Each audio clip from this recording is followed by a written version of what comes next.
জাতীয় সংসদে যখন যাবেন একটু বইলেন হাদি হত্যার বিচারটা যেন হয়। আমার এলাকায় মাদক নিয়ে বড় মুশকিলে আছি, প্রশাসনের সেই সহযোগিতা আমি পাচ্ছি না। একদিকে ব্রিটিশ মুসলমানদের উপর অত্যাচার করছিল, আরেক দিক থেকে হিন্দু জমিদাররা তারা মুসলমানদের উপরে একচেটিয়া অন্যায় অবিচার স্ট্রিম রুলার চালিয়ে যাচ্ছিল। তখনই এই বাংলার বুকে হাজী শরিয়াতুল্লাহর আগমন হয় এবং তিনি ইনসাফ প্রতিষ্ঠার যে সংগ্রাম শুরু করেছিলেন সেই সংগ্রামের মধ্য দিয়ে আসে 1947 সাল। এবং সেই 1947 সাল পাওয়ার কারণেই আমরা 1971 সাল পেয়েছি। হাজী শরিয়াতুল্লাহরা যদি 1947 না এনে দিত তাহলে আমরা 1971 সাল পেতাম না। মাননীয় স্পিকার, আজ দাঁড়িয়েছি শুধু শিবচরের কথা বলার জন্য নয়। আমরা একটি বিশাল কমিউনিটি থেকে বিলং করি। আমরা দেশ ও জাতির কণ্ঠ হয়ে কথা বলার জন্য জাতীয় সংসদে এসে দাঁড়িয়েছি।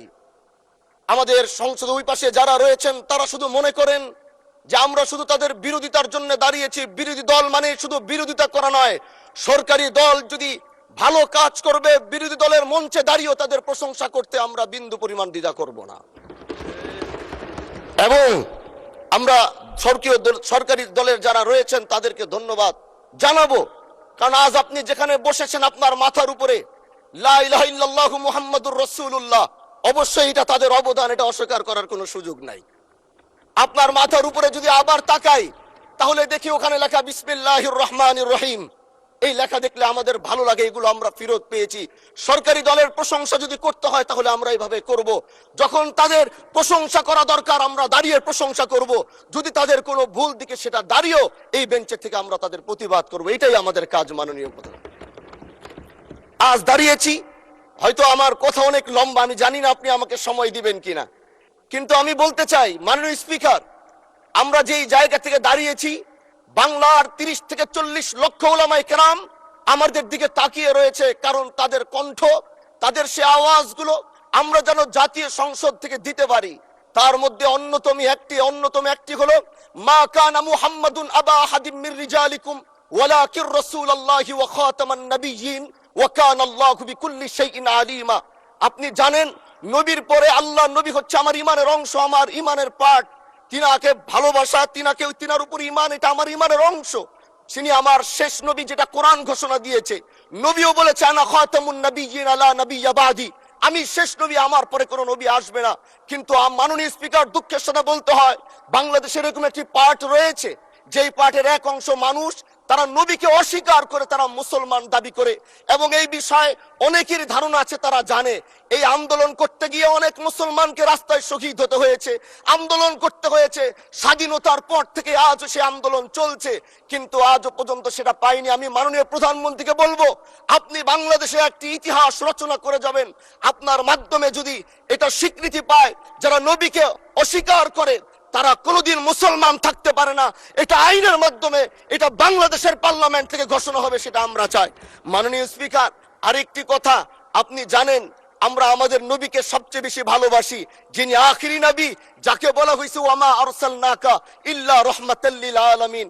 আমরা বারবার দেখছি কিছুদিন পর পর কারা যেন কিভাবে এসে আল্লাহ নবীর শানে কটূক্তি করে, নবীকে নিয়ে অশ্লীল ভাষায় গালিগালাজ করে, নবীর শানে কটূক্তি করে। এই আন্দোলন, এই সংগ্রাম করতে গিয়ে আপনিও মাননীয় স্পিকার দেখেছেন রাস্তাঘাটে আন্দোলন করতে গিয়ে কত মানুষ মৃত্যুবরণ করেছে। যদি একবার বাংলাদেশের আইনে, কারণ মুসলমান যদি আমাদের বাংলাদেশের পার্সেন্টেজ অনুযায়ী আমাদের অবশ্যই মুসলমানদের সংখ্যা এই দেশে অনেক বেশি। আমরা তো অন্য কিছু চাচ্ছি না।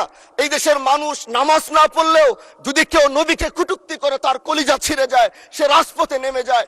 আমি বলবো যারা নবীকে কটূক্তি করে, নবীর নামে গালিগালাজ করে, এদের মৃত্যুদণ্ড, এই আইনটাও যেন বাংলাদেশের এই সংসদ থেকে পাশ করা হয়। মাননীয় স্পিকার, এই কথাগুলো বলতে গিয়ে অনেক কথা হারিয়ে যাচ্ছে। এলাকায় বলেছিলাম যে আমরা ন্যায়ের পক্ষে কথা বলবো, ইনসাফের পক্ষে কথা বলবো।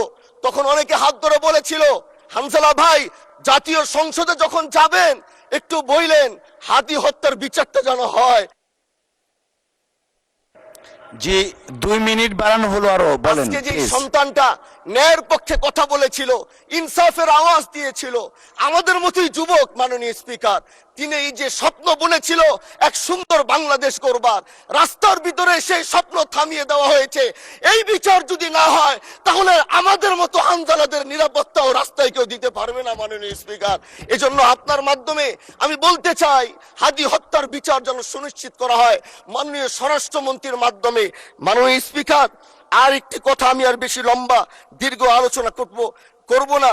আমার এলাকায় মাদক নিয়ে বড় মুশকিলে আছি, প্রশাসনের সেই সহযোগিতা আমি পাচ্ছি না। একদিক থেকে আমি নিজে মাদক বিরোধী সংগ্রামে নিজে রাস্তায় নেমে মাদকের বিরুদ্ধে আমি নিজে অভিযান চালিয়েছি। এবার তাদেরকে একদিক থেকে ধরে যখন প্রশাসনের কাছে ইয়াবা সহ গাঁজা সহ দেওয়া হয়, তখন তারা একদিক থেকে আসে কোর্টে চালান করে দেয়। একদিক থেকে গোটা দেশ বলছে এই দেশ মাদক মুক্ত করতে হবে, আরেক দিক থেকে যখন তাদেরকে আমরা কোর্টে চালান করছি, 3 দিন থেকে 4 দিনের মাথায় জামিন নিয়ে এলাকায় এসে আবার মাদক ব্যবসা করছে। এই জন্য মাননীয় আইনমন্ত্রীকে বলবো, আপনি এই ইয়াবা গাঁজা যেই বড় বড় নেশাগুলো আমাদের দেশে বেশি সচরাচর চলছে, এই বিষয়ে আইনটাকে আরেকটু মজবুত যদি করবেন, তাহলে আমরা মনে করব আমরা এই দেশ আর এই সমাজটাকে আমরা হয়তো আগামীর বাংলাদেশ, আগামীর যারা যুবক, মাননীয় স্পিকার আপনার খারাপ লাগবে, যুবকগুলো গ্রামের তারা ধ্বংস হয়ে যাচ্ছে। আমাদের চোখের সামনে যখন একজন যুবক ধ্বংস হয়ে যায়, এটা অন্যরা মেনে নিতে পারলেও আমাদের পক্ষে মানা বড় কষ্ট হয়ে যায়। আমরা দেশটাকে বাঁচাতে চাই, আমরা আগামীতে ওরকম কিছু যুবক তৈরি করতে চাই যারা নেশা ধরবে না, তারা পড়াশোনা করবে, তারা দেশের জন্য ফিকির করবে।